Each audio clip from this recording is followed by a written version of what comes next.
የጌሰፈያ ማሊክ ወልድ አደለማ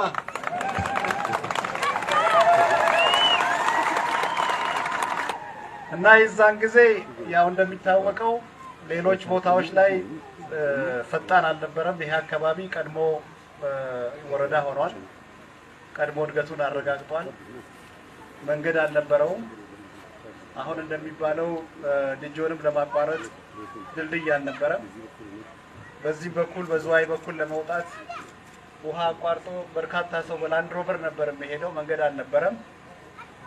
አሁን በየጊዜው ለከተማዋ በተደረገው ልማት እድገቷን እያረጋገጠች ያለች ከተማ መሆኗን በደንብ አረጋግጫለሁ። የአስፋልት መንገድ ይሄን ቆርጦ የሚሄድ አስፋልት መንገድ አለ። እዚህ ታች አካባቢ ሃይ ስኩሉ አካባቢ እንደደረሰ መረጃ አለኝ። ውሃ ድሮ የነበረው መጨረፋ ነው። ተሻግሮ ትንሽ ውሃ ነበረች መጨረፋ። ከመጨረፋ በፊት ሰው የሚጠቀመው በጀሪካን ውሃ ነበረ። አሁን ልነግራችሁ የምፈልገው ልመክራችሁ የምፈልገው ይሄ ትልቅ እድል ነው። በደንብ ተጠቀሙበት ነው። ከተማችሁን በደንብ አሳድጉ። ልጆች በደንብ አስተምሩ። ዳሎቻ የብሔር ብሔረሰብ መኖሪያ ከተማ ነች። የሁሉም ሃይማኖት ተከባብሮ የሚኖርበት ከተማ ነው።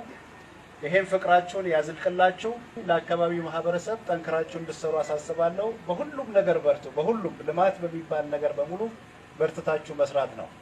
የዚህ አካባቢ ማህበረሰብ ከልማት ውጪ ሌላ አጀንዳ ሊኖረው አይችልም።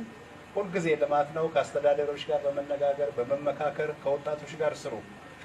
አክብራችሁን ሁላችሁም ዛሬ ተገኝታችሁ እንደዚህ ትልቅ ደማቅ ፕሮግራም ስላደረጋችሁልን በፈጣሪ ስም እጅግ በጣም አመሰግናችኋለሁ። በርቱ፣ ጠንክሩ።